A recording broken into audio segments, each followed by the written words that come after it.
Salam əziz şagirdlər, hər birinizi xoş gördük. Bugün sizlərlə 2024-cü il 3 noyabr tarixində zirvə 11-ci siniflər üçün keçirdiyi mövcud sınav imtahanının fizika suallarına bir yerdə baxaq. İlk öncə 31 nömrəli sualda BSD əsas vahidləri seçin. Beynəlxalq sistemdə 7 əsas vahidimiz var. Uzunluq, kütlə, zaman, temperatur, maddə miqdarı, cərəyan şiddəti və işıq şiddətidir. Burada 2 temperaturun vahididir, 4 isə uzunluğun vahididir və bizdən əsas BSD vahidləri seçmək tələb olunurdu. 32 nömrəli sualda isə bizə deyir ki, kubun həcminin kürənin həcminə olan nisbətini hesablayın. Kubun həcmi A kubu, kürənin həcmi isə 3/4 pi r-in kubudur. Hər biri santimetr olduğuna görə daha metrə çevirmirəm. O zaman 4-ün kubu bölünsün.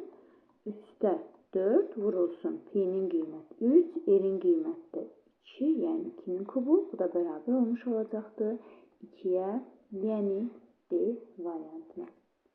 33 nömrəli sualda təcil vektoru ilə sürət vektoru eyni istiqamətdə yönəlmiş bərabər təcili hərəkət etmiş olur. Əgər sürətlə təcil eyni istiqamətlidirsə, bu bərabər yerləşən hərəkətə aiddir. Bu da bərabər yerləşən hərəkətin qrafiki yalnız 5-dir. Belə bir qrafik olsa, onu da götürə bilərdik. Davam edirəm 34 nömrəli sualımızla. Sürət tənliyi V bərabərdir V0 minus A vurulsun T'dir. Burada V0-ın yerində 5, A-nın yerində isə -4-dür. Burada diqqət etsək, -4 olan 4 və 5 var. Amma bərabər təcili hərəkət olduğuna görə mütləq şəkildə bizim təcilimiz qüvvəmiz sabit olmalıdır. Bu da Y variantındadır. Davam edirəm 35 nömrəli sualımızla. Bizə cismin hərəkət tənliyini təyin etmək tələb olunur. Belə ki, hərəkət tənliyi x bərabərdir. Plus minus x0 plus minus v0 vurulsun t'yə plus minus a t kvadratı bölünsün 2'dir. Bu zaman x bərabərdir. Başlanğıc koordinatımız -20. Cismin sürəti x oxunun əksinə olduğuna görə -5'dir. Təcilimiz isə x ox istiqamətində olduğuna görə və bölünsün 2-dən eləyəcəkdir 3 t kvadrat. Bu da diqqət yetirsək hardadır? C variantındadır. Davam edirəm növbəti 36 nömrəli sualımızla. Birinci hissəyə diqqət yetirsək, cisim 0-dan T1-ə düz xəttə bərabər sürətlə hərəkət edəcəyinə görə mütləq şəkildə birinci hissədə bizim təcilimiz 0 olmalıdır. T1, T2 hissəsinə baxsaq, cisim oxun başı yuxarı doğru baxır. Bu bərabər yerləşən hərəkətdir. X ox istiqamətində olduğuna görə təcilimiz mütləq şəkildə müsbət olmalıdır. T2, T3 hissəsinə baxdıqda isə oxun başı aşağıdır. Yəni bərabər yavaşlayan hərəkətdir. Bərabər yavaşlayan X ox istiqamətinə bərabər yavaşlayırsa, təcilimiz mütləq şəkildə mənfi olmalıdır. Bu da diqqət yetirsək hardadır? B variantında. Davam edirəm növbəti 37 nömrəli sualımızla. Yerlə bağlı hesablama sisteminə görə eskalatorun hərəkət tənliyi 8-dir, onun üzərindəki sərnişin hərəkət tənliyi isə 10-dir. Bu zaman eskalator nəzərən sərnişin hərəkət tənliyi hansıdır? Bu zaman belə yazılır. V eskalatorun sərnişin nəzərən olanı 10t minus 8t, bu da bərabər olmuş olacaqdır 2t'yə. Bu formada verməksə çaşdırılmasın. S bərabərdir V vurulsun t'dən, yəni eskalatorun 8, onun üzərində sərnişin hərəkəti isə 10'dur sürəti. Bu zaman ümumilikdə sürətləri də çıxanda nisbi sürətdə, daha doğrusu eskalator məsələlərində çıxanda da yenə 2 alınmış olacaqdır. Davam edirəm 38 nömrəli sualımızla. Deməli, 4/1 hissəsi 30 metr bölünsün saniyə sürətlə, qalan 360 metr 20 saniyəyə gedir. Bütün yolda avtomobilin orta sürətini hesablayın. Gəlin o zaman belə deyək. Bunun nədirsə 4/3 hissəsi 360 metrdir. Deməli, ümumi gedilən yol bərabər olmuş olacaqdır 480 metrə. Bizim orta sürət düsturumuz V orta sürət bərabərdir S ümumi gedilən yolun T ümumi zamanıdır. Bu da bərabərdir. S ümumi 480. Bu da bərabərdir. Digər isə neyniyibdir? Yolun nə qədər qalıb? 120'si 480'nin 360'ın çıxanda 120. O zaman belə yazıram. 120 bölünsün sürətimiz 30 plus digəri isə 20 saniyə. Bu da bərabər olmuş olacaqdır. 480 bölünsün 24. Bu da mənə vermiş olacaqdır. 20 metr bölünsün saniyə ifadəsini. 39 nömrəli sualımıza gəldikdə bizə cismin sürətinin reaksiyasının zamandan asılılıq verilmişdir və 6 saniyə ərzində cismin getdiyi yola görə orta sürəti hesabı, yəni mənfi nəzərə alınır. Bizə verdiyi qrafik verildikdə müraciət edirik altında qalan fiqurun sahəsinə. Bu zaman S1 bərabərdir və mənfi nəzərə alınmır yolda. 20 vur 3 bölünsün 2-dən bərabər olmuş olacaqdır 30'a. Bu hissəyə baxdıqda isə yenə 20 vur 6 ilə 3 arası 3'dür. Bölünsün 2, bu da edəcək 30.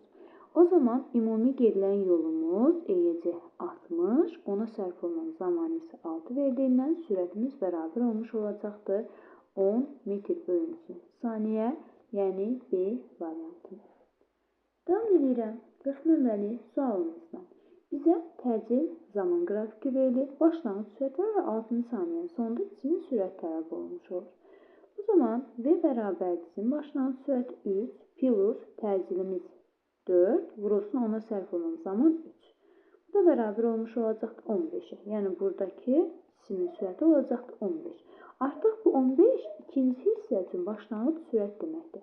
O zaman yazıram V bərabərdir 15 minus 4 vurulsun 6 ilə 3 arası 3. Bu da bərabər olmuş olacaqdır.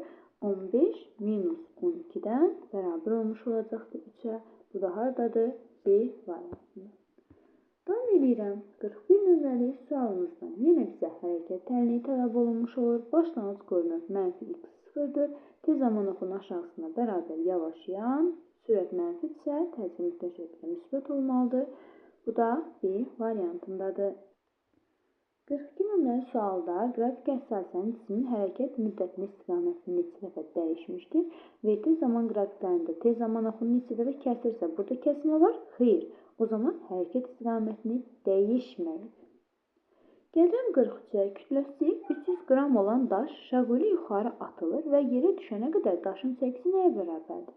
Gəlin, çəkinin tərifini xatırlayaq. Çəki cismin askı və ya dayağa göstərdiyi təsir qüvvəsidir. Askı və ya dayaq olmadığına görə çəki 0'a bərabər olmuş olacaqdır. 44 nömrəli sualımızda gəlin nəyə diqqət yetirək? Deməli, burada period 6 saniyədir və deyir 3-cü saniyədə. O zaman gəlin görə hansı hissəsini təşkil edəcək? 2'də 1 hissəsi. A nöqtəsindən çevrəni yarı hissəyə bölsəm gələcək bura. Bu zaman təcil mərkəzə doğru, sürətimiz isə mütləq şəkildə çevrəyə toxunan istiqamətdə yönəlməlidir. Bu da olacaqdır C variantı. Davam edirəm 45 nömrəli sualımızla. Bu tip disklərdə mütləq şəkildə xətti sürətlər bir-birlərinə bərabərdir. Və xətti sürətlər bərabər olanda yalnız periodla radius bir-birinə düz asılıdır. Amma qalan hər biri tərs asılıdır. O zaman deyir, əgər A diski 40 dövr edirsə, bu zaman B diski A diski daha doğrusu tərəfdə gedir.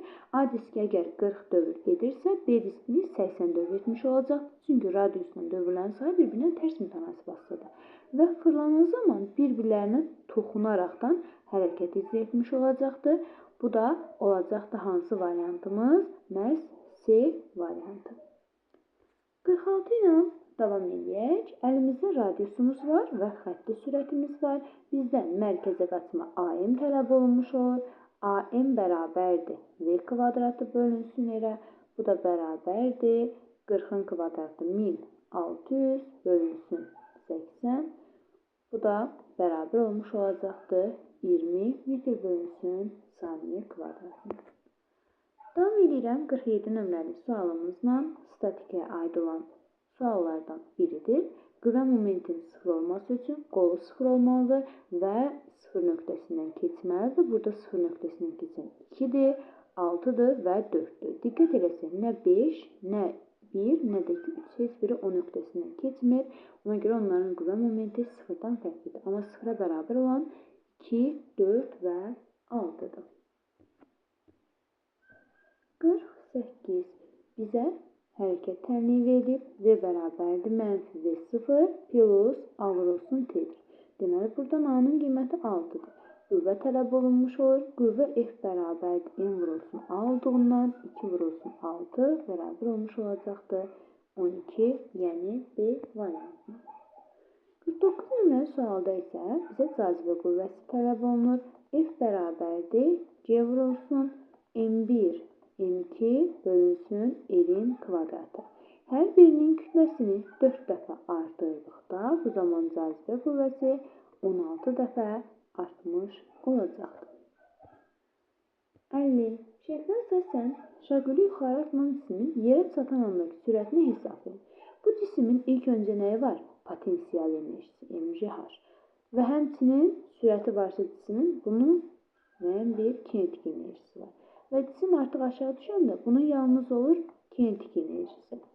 Hər bir tərəfdən m'ləri ixtisar aparsam, o zaman 10 vurulsun. Hündürlüyümüz 10 plus 40'ın kvadratı 1600 bölünsün 2. Bu da bərabərdir V kvadratı bölünsün 2'dən.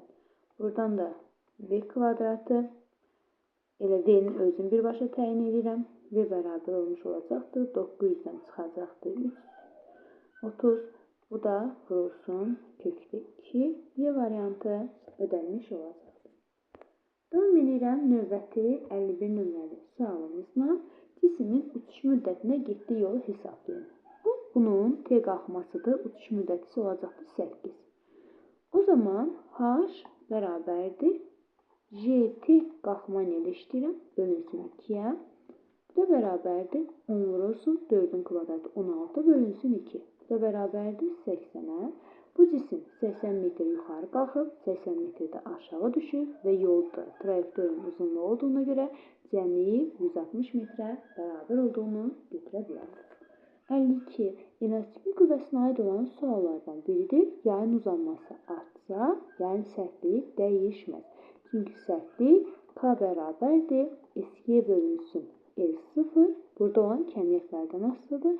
Nə F-dən, nə də X-in qiymətindən asılı deyil. Davam edirəm növbəti 53 nömrəli sualımızla.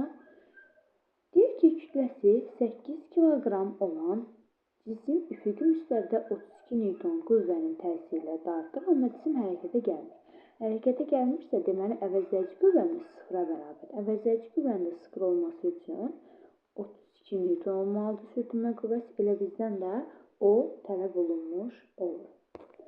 54. Bizə hərəkət tənliyi verilir və bizdən sürtünmə qüvvəsinin qiyməti tələb olunur. Hərəkət tənliyinə baxsaq, təcil müsbət, amma sürət mənfidir. Deməli, cisim bərabər yavaşlayan hərəkət edir. Bu zaman cisimə təsir edən sürtünmə qüvvəsi dartı qüvvəsindən böyükdür. Onda F sürtünmə minus F dartı bərabər olmuş olacaqdır. M vurulsun A-ya. Təcilімizin qiyməti buradan 8'dir. O zaman belə yazıram. F sürtünmə minus 250. Bu da bərabərdir. 40 vurulsun 8'ə. Buradan da F sürtünmə bərabər olmuş olacaqdır 570 Newton. Davam edirəm 55 nömrəli sualımızla. Düzxətli bərabər sürətlə hərəkət edən cisimə təsir edən sürtünmə qüvvəsinin neçə Newton olduğunu hesablayın. Deməli, cisim əgər düzxətli bərabər sürətlə hərəkət icra edirsə, deməli bu cisimə təsir edən əvəzləyici qüvvə 0'dır. Bura 15 Newtonsa, bu sağ tərəfində çəkən 15 Newton olması üçün burada 8 Newtona bərabərdir. Deməli, sürtünmə qüvvəmiz 8 Newtondur. Davam edirəm 56. Açar sözlərdən istifadə etməklə mətni tamamlayın. Qarşılıqlı təsiri xarakterizə edən fiziki kəmiyyətimiz qüvvə adlanır. Qüvvə hardadır? 3'də.